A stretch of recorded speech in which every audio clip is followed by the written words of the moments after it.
Nuevamente, amigos de los libros no muerden, qué gusto hacer contacto con ustedes a través de este medio. Pues en esta ocasión, una nueva entrevista y créanmelo que es una gran entrevista porque hablar de política, hablar de hombres que hacen política, hablar de que la política es un arte y de muchos líderes que ha habido en este mundo y que en este libro se reseñan muy bien, pues es interesante y ya tenemos en la línea y ya tenemos en este contacto vía Zoom a Gerardo Laviaga que vamos a platicar acerca de este libro que se llama Hombres de Gobierno. Gerardo, gracias por el enlace. Cuauhtémoc, que estoy encantado de estar contigo y con tu exitoso programa. Muchas gracias, Gerardo. Oye, a propósito o a razón de qué surgió la idea de escribir este libro, Hombres de Gobierno. Creo que básicamente Cuauhtémoc se debe a una profunda frustración personal. Cuando yo era niño, devoraba las biografías de los grandes héroes, de Ciro, de César, de Napoleón, y yo decía, yo quiero ser como ellos. El problema es que cuando vas creciendo te das cuenta que no tienen las características de estos grandes líderes. Y la principal característica, la menciono en mi libro, es tener una amígdala calcificada. Para ser un gran líder tienes que tener cierta indiferencia ante los sentimientos de los otros. Tu inteligencia te ayuda a aprovechar esos sentimientos y esas necesidades, esas exigencias, pero sí tienes que ser muy duro. Y yo no hablo de los líderes antiguos, olvidemos un poco a Ciro, a Napoleón. Pensemos en los actuales, piensa en Netanyahu, piensa en Putin, bombardeen ese pueblo, maten a los niños, violen a las mujeres. Yo no tengo esa amígdala calcificada, no tengo esa composición para hacer ese tipo de cosas. Entonces, bueno, escribo sobre las gentes que han hecho cosas y que han logrado cosas, pero como producto de esta profunda frustración de no poder ser eso. Oye, Gerardo, pero créeme lo que este trabajo de investigación, no sé cuánto tiempo te llevó, pero irte desde el antes de Cristo hasta, como bien lo mencionas hoy, como Mikhail Gorbachev o algún otro líder, ¿costó trabajo decidir quiénes eran los que tenían que estar aquí? No, porque es una selección absolutamente arbitraria. Están los que me gustan, los que no me gustan no están. ¿Y cuáles me gustan? Los que hicieron uso de esta amígdala calcificada, de esta visión fría, pragmática y a veces despiadada para lograr cosas buenas para su grupo. Ninguno de los personajes que aparecen en Hombres de Gobierno, ninguno fueron buenas personas. O sea, si tú dices, bueno, no hay una sola buena persona. Todos hicieron cosas buenas por sus grupos. Todos ayudaron a que sus grupos fueran más fuertes y estuvieran más presentes en la humanidad, pero ninguno es una buena persona. A ver, te lo voy a decir de palabras coloquiales si se vale y espero que el auditorio no se incomode. Todos fueron unos hijos de la chingada, pero fueron unos hijos de la chingada que lograron grandes cosas para sus países.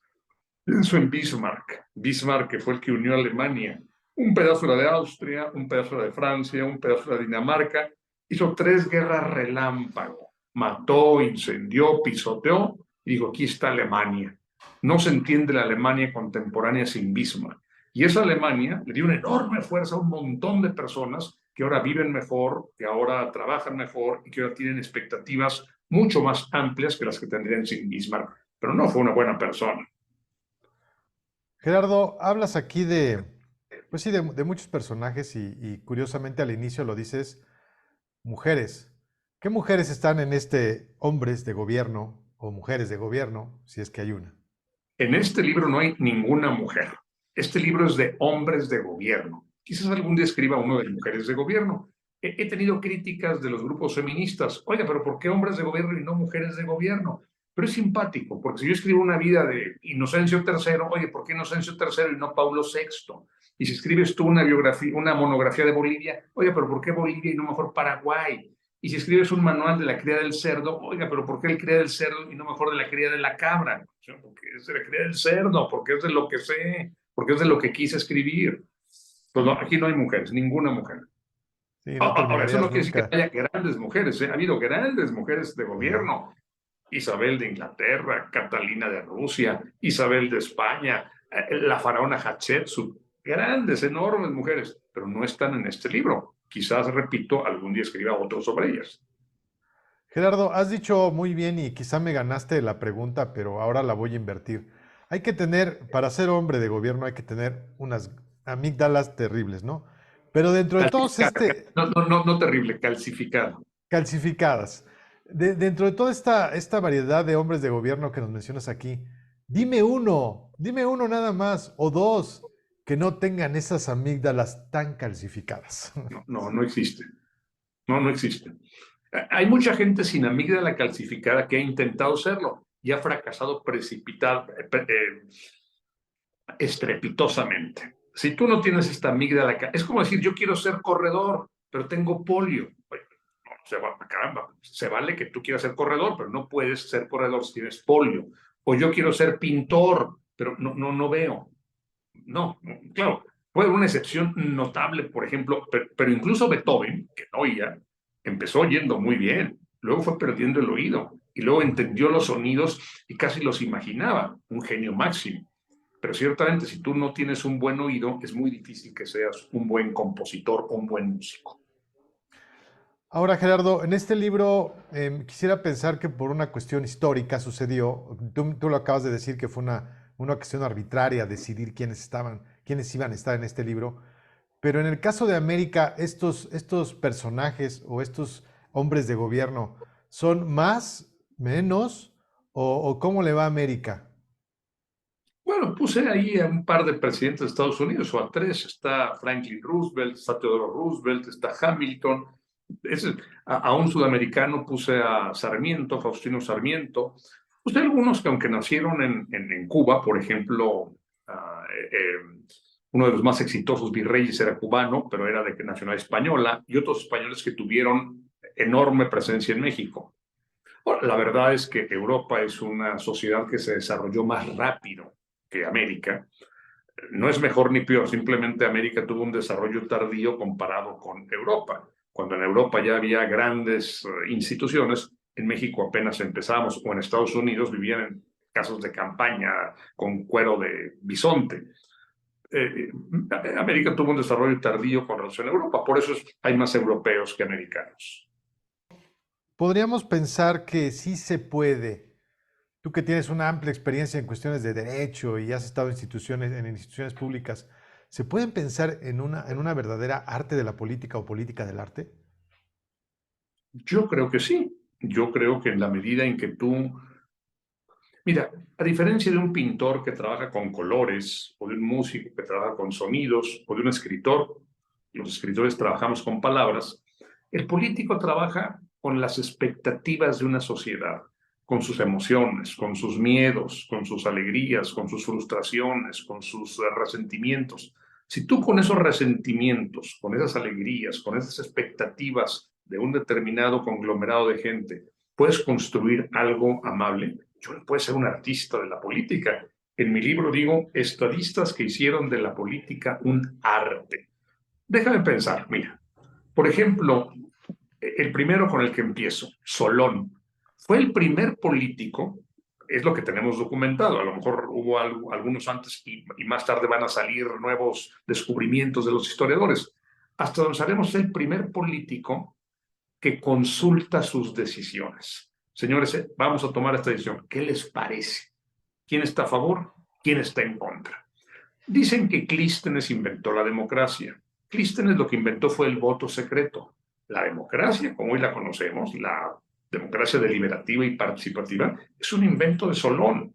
¿Lo hizo para legitimar sus decisiones? Sí. ¿Lo hizo para quedarse en el poder? Sí. Pero con eso abrió una puerta fantástica. Piensa en otro norteamericano que está ahí, que no fue presidente del país, pero sí de la Suprema Corte, John Marshall.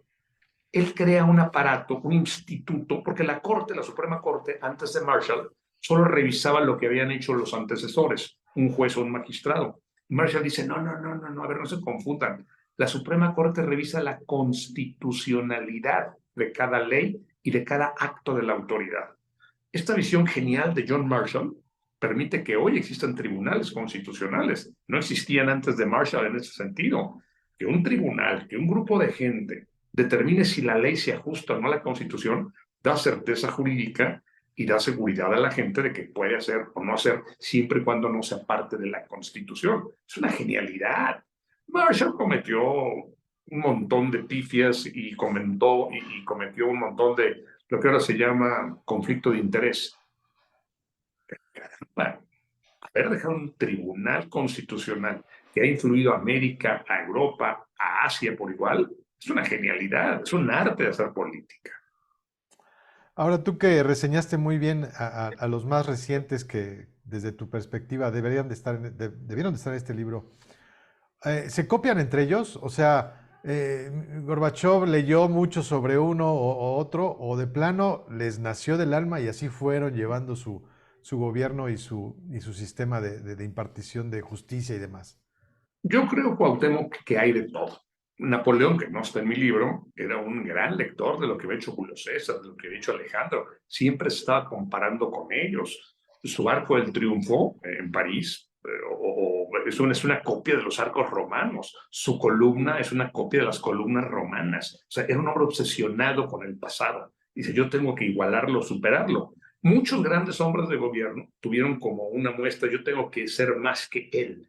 Cuando Justiniano, que sí figura en mi libro, construye Santa Sofía, dicen que vio Santa Sofía y dijo, Salomón, te he superado. Hablando de Justiniano, fíjate, cuando llega Justiniano, que era un criminal, era un miserable, mató, aplastó, incendió, no es un hombre al que me gustaría invitar a cenar a mi casa, ni es un hombre con el que me gustaría cruzarme en el camino, pero logró algo muy importante. Había un desorden jurídico en toda Europa. Aquí se aplicaba un derecho, allá se aplicaba otro, aquí había una pena, aquí había otra. Y digo, si no, eso es un desorden. No podemos aspirar a un orden y a una sociedad donde se conviva bien si no hay un solo derecho. Porque aquí un juez dice una cosa, aquí un magistrado dice otra, aquí un líder dice... Y unificó el derecho. Le pidió a Triboniano, su gran aliado jurídico, dijo, unifique el derecho en todo el imperio que yo encabezo. Y todo lo demás, lo que no entra en este corpus juris civilis, destrúyalo. Y lo quemó. Y hoy no sabemos cómo funcionaban mucho los derechos de los bárbaros de pueblos antiguos, porque Justiniano ordenó destruir todo. Pero el corpus juris civilis es el ordenamiento más importante en la historia del derecho de la tradición romano-jurídico canónico. No existe un ordenamiento más importante que ese. Qué interesante lo que nos acabas de compartir, Gerardo. Realmente me quedo impactado porque sí, esta cuestión de la política es muy, muy diversa y yo soy de la idea y pienso igual que tú que podría ser un arte y una gran representación del arte. Tuviste la fortuna, y lo mencionas en el libro, de haber, aunque sea conocido o haberles tocado la mano, saludado de mano, a algunos de los personajes. A ver, compártenos uno. A dos nada más. Compártenos ese momento en el que pudiste verlos y qué sentiste o para que la gente se le antoje revisar tu libro.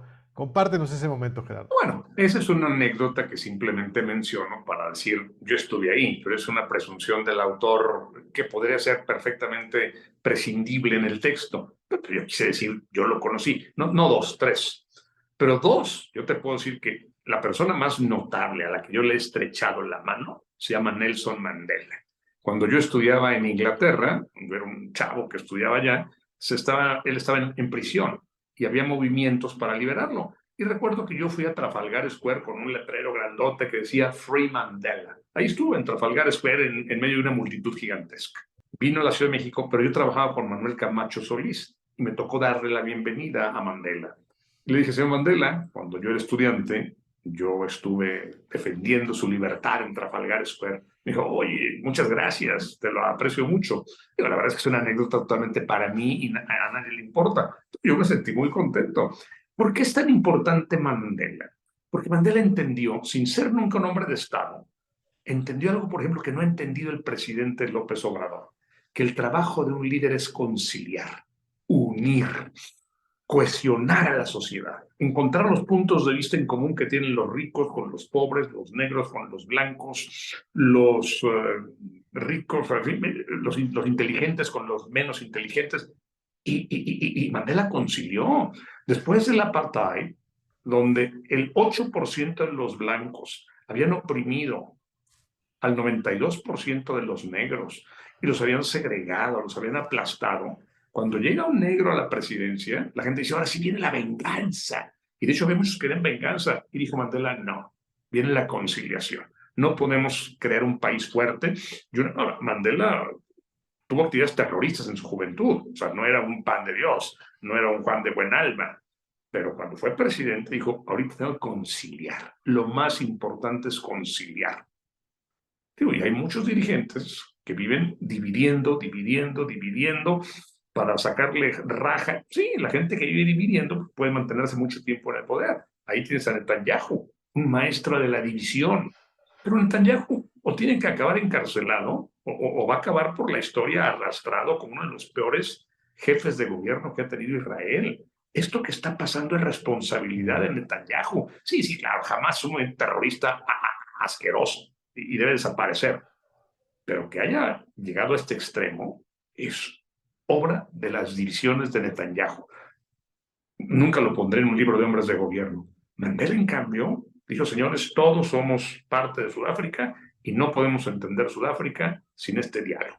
Otro hombre al que conocí, Gorbachev, lo saludé, me emocionó saludar a Gorbachev, era mi ídolo en la juventud.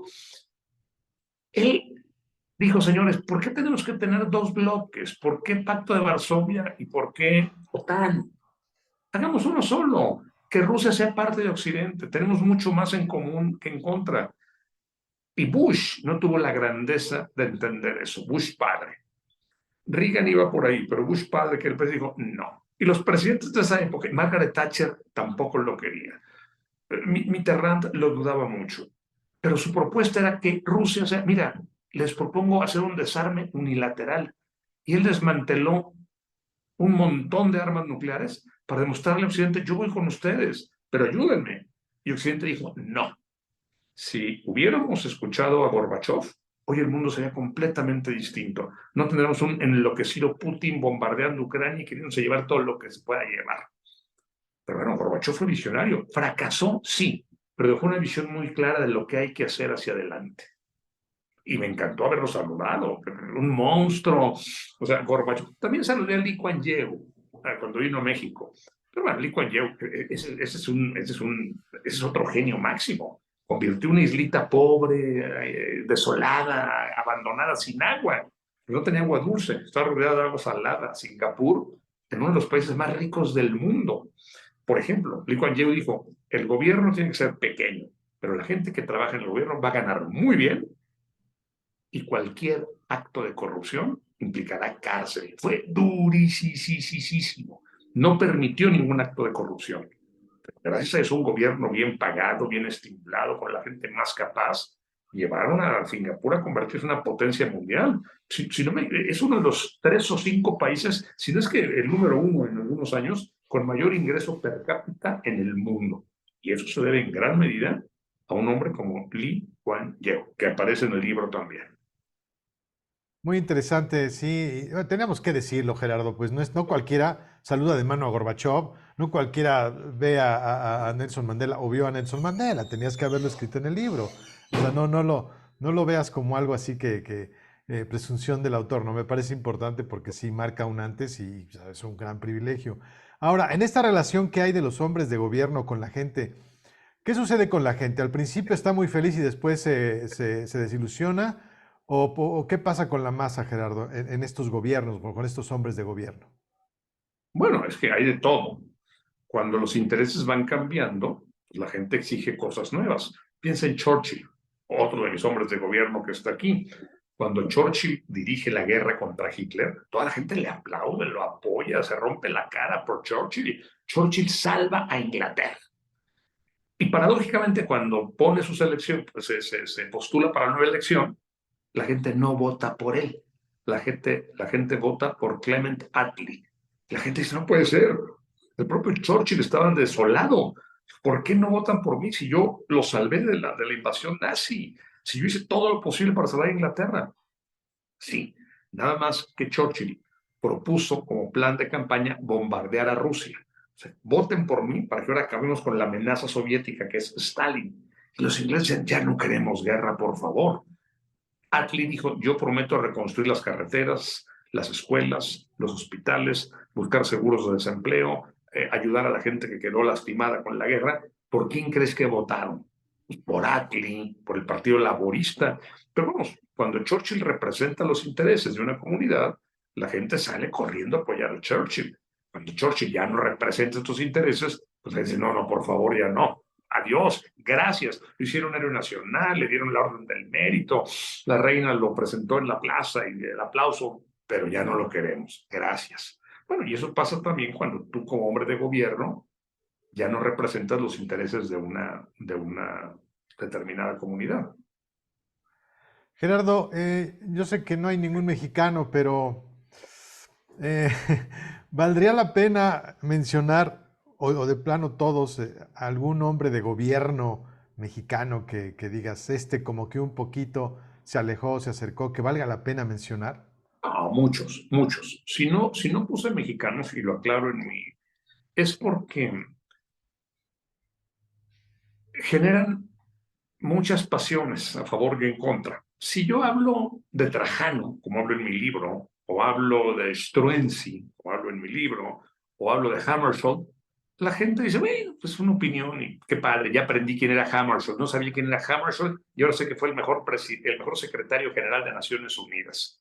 Pero si yo hablo de Juárez, o hablo de Cárdenas, o hablo de Calles, que me encantan los tres, Juárez, Calles, Cárdenas, la gente sale, no, señor, es un imbécil, ¿cómo dice eso? No fue así, no fue así. Entonces no quise contaminar el libro, si se vale. Quizás algún día escriba un libro sobre esto. ¿Quiénes me gustan mucho en México? Mira, me gusta mucho, ya te lo dije, Calles. Hay otros políticos que sin haber estado en la primera fila hicieron grandes cosas por nuestro país como funcionarios públicos. Pienso en Jaime Torres Bodet, me encanta Torres Bodet. Creó el sistema educativo que hoy conocemos. Fue un gran mexicano.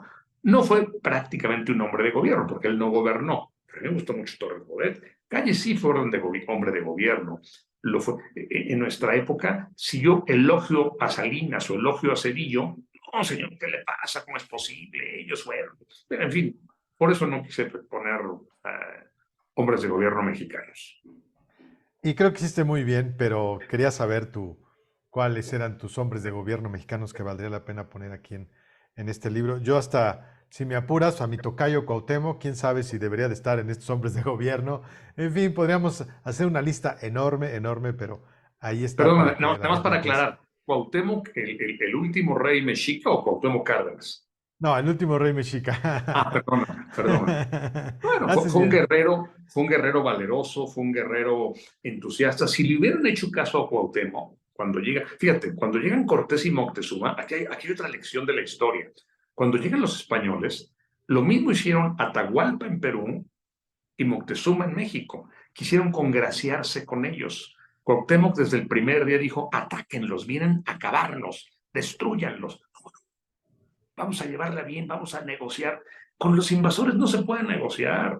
Volviendo a Churchill, cuando Hitler empieza a invadir aquí y acá, toma los Sudetes en Checoslovaquia y se apodera de una tierra y luego de otra, Chamberlain dice, no, no hagamos enojar al señor Hitler, mejor negociamos y nos hacemos de la vista gorda. Y Churchill dijo, este señor, si ustedes le permiten esto, sigue con otra y con otra. Y no, no, no, no, no. Y Chamberlain va a Berlín, firma con Hitler y Hitler se compromete a no tocar un metro más de tierra, un metro cuadrado más de tierra.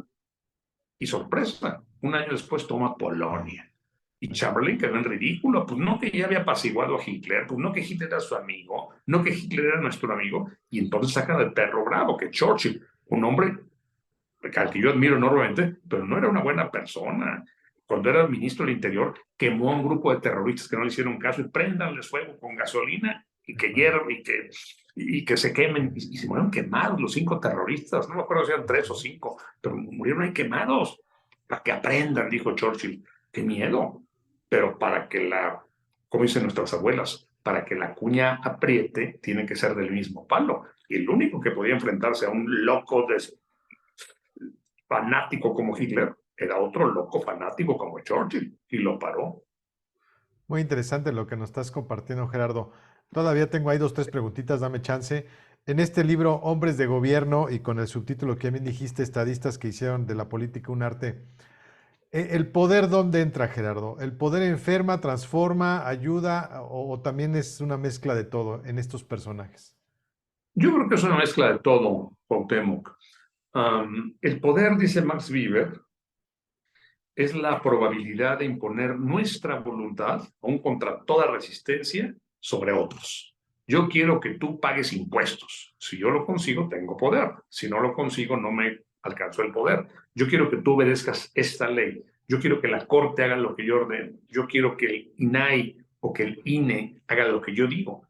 Tu poder llega hasta donde logras imponer tu voluntad. Ese es el límite del poder. Ahora, el poder generalmente sí trastorna, sí vuelve, sí hace que pierdas la cabeza. Y yo creo que todos estos hombres estaban un poco obsesionados con el poder. No se me ocurre uno solo que no lo haya estado. Pero ojo, esta posibilidad de imponer tu voluntad tiene que estar equilibrada con una inteligencia, porque el poderoso que es yo quiero que sea lo que diga, quiero violar a esas mujeres, quiero quedarme con esas tierras, quiero matar a esos que me dieron feo, pues es un tirano y un tipo repulsivo. Hay otros que con todo este poder vamos a construir una gran nación. Y lo han logrado, y por supuesto que lo han hecho. Una pregunta que tengo que hacerte, que me parece obligada por la experiencia que tienes en torno a este tema de hombres de gobierno y además que has estado en el frente en la cuestión de la administración pública, pues probablemente México el próximo año va a tener una mujer de gobernante. ¿Qué debe de tener esa mujer de gobierno para que todo fluya en este México que de veras estamos, pero bueno? ¿Qué necesita esa mujer de gobierno, Gerardo? Mira, por lo pronto, tiene que tener una visión clara de qué quiere. No, si, puede ser Xochitl o puede ser Claudia. De las dos tengo magnífica impresión, de una por unas razones y de otra por otras razones. Pero creo que cualquiera de las dos, lo primero que tienen que hacer, y hoy mandé un Twitter, un X en la mañana, tiene que ser conciliar, tiene que ser restañar heridas. Me parece que el presidente López Obrador, sin negar muchos de los méritos que tiene, porque tiene muchos méritos, ha dividido al país de una manera injusta e innecesaria. Divide, divide, divide, divide, divide. Quien llegue tiene que conciliar, conciliar, conciliar, conciliar. No hay posibilidad ni de libertad, ni de igualdad, ni de desarrollo si no es sumando fuerzas. Y el trabajo de un político, o de una política en este caso, tendrá que ser conciliar. Luego vendrá todo lo demás. Pero creo que esa tiene que ser su primera meta, es un punto de vista. Totalmente de acuerdo contigo, Gerardo. Exactamente, totalmente de acuerdo contigo. Hay que conciliar porque nos han dividido, pero hasta de lo más alto a lo más bajo, y eso no puede ser en un país, y eso es terrible. Tenemos que estar siempre unidos. De verdad es un placer platicar contigo, Gerardo. Dale a la gente tus vías de contacto para que conozca más de tu trabajo, dónde te puede ver, escuchar, leer y todo el asunto. Pues mira, la única red que yo tengo es X, es @gladeaga. Ahí estoy a tus órdenes, Cuauhtémoc, y estoy a las órdenes de todos mis colegas, de mis lectores, de mis amigos. Pues muchísimas gracias, Gerardo, por platicar acerca de este libro, Hombres de Gobierno, y por platicarnos también algunos momentos importantes que viste al conocer a tres, bueno, a dos hombres de gobierno, y también sus opiniones en torno a la política, que sí, comparto contigo, yo estoy seguro que puede ser un arte. Gracias, Gerardo. Cuauhtémoc, encantado de estar contigo. Muchas gracias por la invitación y la oportunidad de hablar de mi trabajo.